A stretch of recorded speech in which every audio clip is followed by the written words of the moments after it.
Հայ հեղափոխական դաշնակցությունը կմասնակցի հունիսի 7-ի խորհրդարանական ընտրություններին նախապատվություն տալով դաշինքի ձևաչափին։ Լրագրողների հետ զրույցում ասել է Հայ հեղափոխական դաշնակցության գերագույն մարմնի ներկայացուցիչ Իշխան Սաղաթելյանը։ Դեռ չեն որոշել ում հետ դաշինք կկազմեն, բայց առաջինը նրա խոսքով բանակցություններ կսկսեն Հայաստան դաշինքի հետ։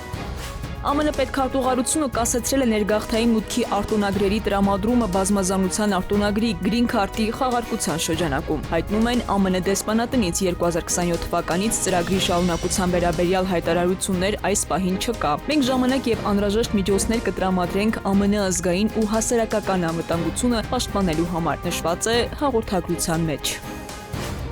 Հակակոռուպցիոն կոմիտեն ավարտել է քրեական վարույթի նախաքննությունը կապված Հայաստանի ֆիզիկական կուլտուրայի եւ սպորտի պետական ինստիտուտի ամբիոնի վարիչի կողմից կաշառք ստանալու դեպքերի հետ։ Նախաքննությամբ պարզվել է, որ ամբիոնի վարիչը օգտագործելով իր ծառայողական լիազորությունները ուսանողների օգտին հովանավորչություն իրականացնելու համար կաշառք է ստացել նրանց ծնողներից, մասնավորապես 2025 թվականի օգոստոսին նա ուսանողի ուսումնառության ընթացքում հնարավոր խնդիրները լուծելու նպատակով կաշառք է ստացել նրա հորից, իսկ նույն տարվա հոկտեմբերին մեկ այլ ուսանողի ընդունելության քննությունների ընթացքում հնարավոր խոչընդոտները հաղթահարելու համար երրորդ անձի օժանդակությամբ կաշառք է ստացել ուսանողի ծնողից։ Ամբիոնի վարիչին մեղադրանք է ներկայացվել քրեական օրենսգրքի 435-րդ հոդվածով։ Նրա նկատմամբ սկզբում կիրառվել է կալանք, որը հետագայում փոխարինվել է տնային կալանքով եւ 10 միլիոն դրամ գրավով։ Մեղադրանքներ են ներկայացվել նաեւ կաշառք տված եւ կաշառք ստանալուն օժանդակած անձանց։ Նրանցից մեկի նկատմամբ կիրառվել է կալանք, մյուսների նկատմամբ տնային կալանք, գրավ եւ երկրից բացակայելու արգելք։ Քրեական վարույթի նախաքննությունն ավարտվել է եւ գործը մեղադրական եզրակացությամբ ուղարկվել է Հայաստանի Հանրապետության հակակոռուպցիոն դատարան։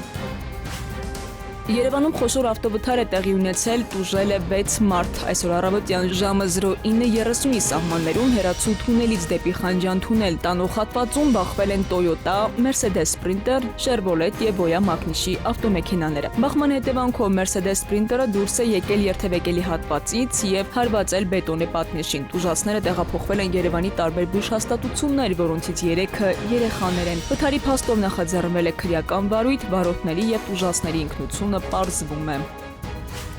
Արտակարգ իրավիճակ Երևան-Գյումրի ճանապարհին Մաստարա-Լանջիկ մոտ 15 կիլոմետրանոց հատվածում բուքը փակել է ճանապարհը։ 1000-ից ավելի մեքենաներ չեն կարողացել երթևեկել։ Ըստ ֆոտոլրագրող Շամշյանի, երթևեկությունը Գյումրիից դեպի Լանջիկ ժամանակավորապես դադարեցվել է։ Ճանապարհաշինարարները հատուկ տեխնիկաներով հեռացնում են ճանապարհից ձյունը, որտեղ որոշ հատվածներում ձյան բարձրությունը հասնում է մոտ 30-ից 40 սանտիմետրի։ Պարեկներն ու փրկարարները ձնաբքի միջից դուրս են բերել 30-ից ավելի մեքենա, եւ ճանշինը ճանապարհը բացում է ու բուքը մի թեթև դադարում է, պարեկները ավտոմեքենաները ուղեկցում են մինչև Մաստարա, որտեղ երթևեկությունը ամբողջությամբ անցանելի է, ճանապարհներին ձյուն չկա։ Քնարիկ Պետրոսյան, ժամը լրատվական։